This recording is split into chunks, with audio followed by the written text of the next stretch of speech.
Hello students, 7th class. अभी आपने equality chapter पूरा पढ़ा।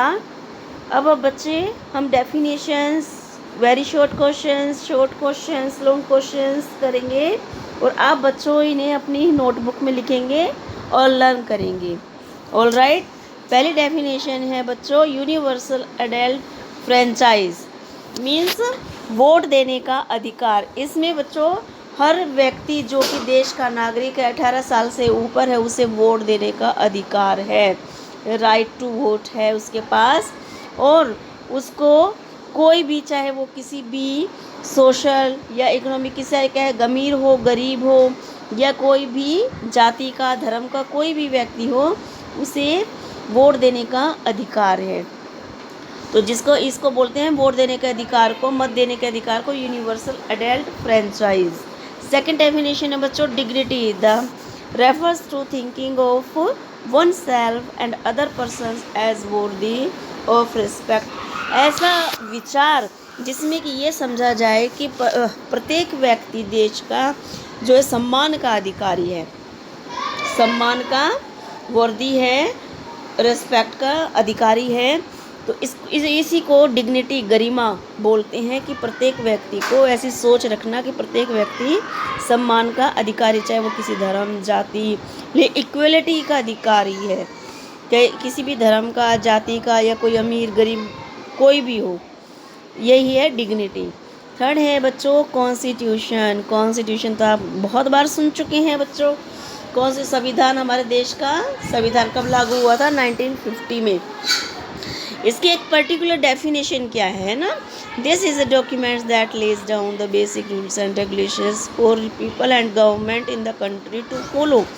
ये एक दस्तावेज है, एक बुक है जिसमें कि लिखा हुआ है, बनी हुई है, इसमें रूल्स एंड रेगुलेशंस बने हुए हैं प्रत्येक व्यक्ति के लिए और गवर्नमेंट चलाने के लिए, जिसको क्योंकि हमारी गवर्नमेंट भी फॉलो करती है और प्रत्येक व्यक्ति इसको फॉलो करता है। ये हमारा कॉन्स्टिट्यूशन है। इसी के रूल रेगुलेशन से हमारी सरकार चलती है और इसी की व्यवस्थाएं जो है देश में हर व्यक्ति फॉलो करता है। अब नेक्स्ट देखेंगे बच्चे question answer. What are the two ways in which the government has tried to implement the equality that government in the constitutions. ऐसे दो बातें बतानी है जिसके द्वारा हमारी गवर्नमेंट हमारे देश में इक्वलिटी को जो है इस्टेब्लिश करती है, गारंटी देती है कि हमारा कॉन्स्टिट्यूशन में इक्वलिटी राइट है। सबसे पहले लॉ बना के, लॉ के द्वारा, कानून के द्वारा हम सब इक्वल है। कानून में ये प्रावधान है कि किसी के साथ में डिस्क्रिमिनेशन, भेदभाव का व्यवहार ना हो, और अगर होता है तो कानून से सज़ा देने के लिए बाध्य है। सेकंड है through government program schemes help unprivileged groups, जो पहले अपने अधिकारों से वंचित रह गए थे, अपने उनको कानून का सहारा नहीं मिल पाता था उनके लिए, तो उनके लिए ऐसे प्रोग्राम और ऐसे स्कीम बनाई है गवर्नमेंट ने जो उनको ऊपर उठाने के लिए हेल्प करती हैं, है ना। ऐसे प्रोग्राम जैसे मिड डे मील बताया है, और जो बहुत सारी स्कीम ऐसी हैं जो इनको, जैसे रिजर्वेशन है, तो जो लोग पीछे रह गए थे, उनको कानून उनके फेवर में नहीं था, अब ऐसे कानून बना दिए हैं गवर्नमेंट ने जो कि डिस्क्रिमिनेटेड ग्रुप्स को अपलिफ्टेड करते हैं। Second, what was the condition of the African American in the United States of America prior to 1950s। आपने एक स्टोरी पढ़ी बच्चों अफ्रीकन अमेरिकन की, कि अपने देश में ही नहीं, अफ्रीका और अमेरिका में भी ऐसा डिस्क्रिमिनेशन, ऐसा भेदभाव होता है, जिसमें कि हमारे जो अब अमेरिका है, अमेरिका में अफ्रीकन अमेरिकन जो बसे हुए अफ्रीका से आए हुए 1950 से, है ना, काले लोग जो आके बस गए थे, तो उनके साथ भेदभाव का व्यवहार होता था। पहले वो गुलाम समझे जाते थे, फिर कॉन्स्टिट्यूशन के तहत उनको राइट्स दिए गए। राइट्स होने के बावजूद भी बट समाज में उनको पूरी तरह से समानता के अधिकार नहीं मिले, तो उनसे क्या क्या ऐसा व्यवहार होता है, क्या कंडीशन है उनकी, ये बताना है। तो अफ्रीकन अमेरिकन बोला जाता है जो अफ्रीका से आए काले लोगों को, वो ऐसे ट्रीट किए जाते हैं जैसे कि अनइक्वली, बिल्कुल असमानता वाला व्यवहार अमेरिका के स्टेट्स में उनके साथ में होता है। नेक्स्ट देखेंगे students, Short questions. Mention two different kinds of inequalities that exist in our country. Give examples. ऐसे inequality के दो उदाहरण बताने हैं जो आपने चैप्टर पढ़ा, जिससे कि ये मालूम पड़ती है कि हमारे कॉन्स्टिट्यूशन में इक्वलिटी का अधिकार होने के बावजूद भी समाज में इनइक्वलिटी क्यों विराजमान है ना। ऐसा कुछ दो स्टोरी आपने पढ़ी थी। फर्स्ट थी जैसे कि ये हमारे अभी भी समाज में कास्ट के बेस पर इनइक्वलिटीज़ विराजमान हैं। सेकंड, हमारे धर्म के बेस पर इनइक्वलिटीज़ हैं। आपने फर्स्ट स्टोरी पढ़ी थी कास्ट के बेस पे, जो ओम प्रकाश वाल्मीकि जी थे, स्कूल में उनके साथ में कैसा भेदभाव वाला व्यवहार हुआ था और उनसे पूरा दिन स्कूल साफ करा गया था, बाकी बच्चे पढ़ रहे थे, तो ये उनके साथ में इनइक्वलिटी वाला व्यवहार हुआ था, है ना। तो ये वाली स्टोरी आपने पढ़ी बेस्ड ऑन कास्ट। और सेकंड स्टोरी बच्चों आपने पढ़ी मिस्टर एंड मिसेस अंसारी की, वे ट्रीटेड हुए थे रिलीजन के तौर पे, धर्म के बेस पे उनको ट्रीट किया गया था। उन्हें कोई किराए का मकान कोई भी खाली नहीं दे रहा था। तब उनको प्रॉपर्टी डीलर ने ये सजेशन दिया था कि वो अपना नाम बदल दें। ये इनइक्वलिटी थी रिलीजन के बेस पर, है ना बच्चों। अब आगे आप देखेंगे next question, right a note on the equality in Indian democracy. एक नोट लिखना है कि इंडियन डेमोक्रेसी, हमारे जो इंडियन डेमोक्रेसी में इक्वलिटी कैसे विराजमान है ना, कॉन्स्टिट्यूशन के अकॉर्डिंग, या कैसे हमारी फॉलो की जाती है equality.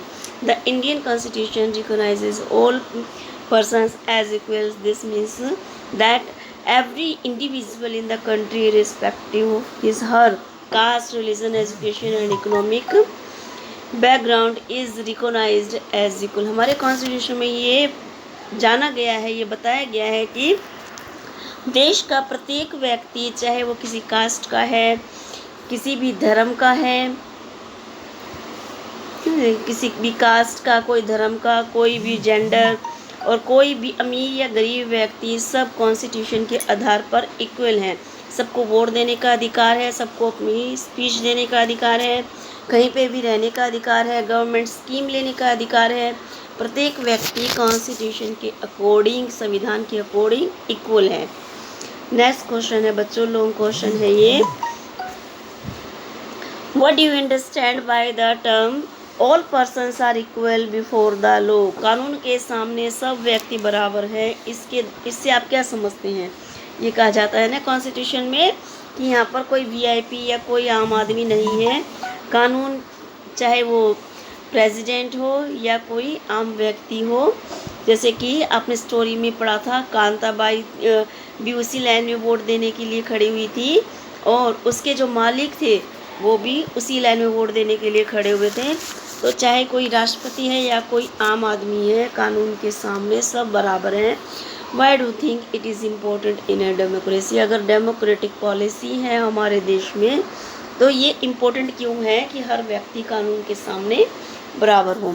It means that every person from the president of the country to a democratic help like Kanta has to obey the same laws. No person can be discriminated against on the basis of their religion, race, caste. वही same बात है बच्चों, जैसे कि कोई भी व्यक्ति, चाहे कोई राष्ट्रपति हो या कोई आम व्यक्ति हो या कांता की तरह से कोई काम वाली व्यक्ति हो, तो लेकिन कानून के सामने सब लोग बराबर हैं। कानून के सामने कोई भी डिस्क्रिमिनेटेड नहीं है, उसके सामने भेदभाव नहीं हो सकता। Every person has access to all public places, including playground, hotels, shops, and markets. All persons can use publicly available wells, road, and bathing ghats. Equality is the soul of democracy. सब persons जो है जाति, धर्म और gender के आधार पर सब बराबर हैं कॉन्स्टिट्यूशन के अकॉर्डिंग, और हर व्यक्ति को हर जगह जाने का अधिकार है। होटल पे, शॉप पे, मार्केट में, स्कूल में पढ़ने का अधिकार है सभी व्यक्तियों, सभी बच्चों को। और इस तरह से पब्लिक जो भी wells, road and bathing ghats हैं, जो भी घाट है जो कि पहले इन लोगों को नहीं जाने दिया जाता था जातिवाद के भेदभाव के अकॉर्डिंग, अब प्रत्येक पर्सन को जाने का हर जगह अधिकार है। जो इक्वलिटी है वो आत्मा है डेमोक्रेसी की। अगर कहीं पे लोकतांत्रिक शासन है, तो जबकि आज के ज़माने में 99% कंट्रीज़ में डेमोक्रेटिक जो है शासन की जो एडमिनिस्ट्रेशन पॉलिसी लागू की गई है, और उसमें से भी डेमोक्रेटिक कंट्री तभी सफल हो पाती है जब इक्वलिटी का फॉलोअप किया जाए। ऑलराइट स्टूडेंट्स, आपने क्वेश्चन सारे समझ लिए, डेफिनेशंस देख ली, कॉपी में राइट करेंगे और इसको लर्न करेंगे।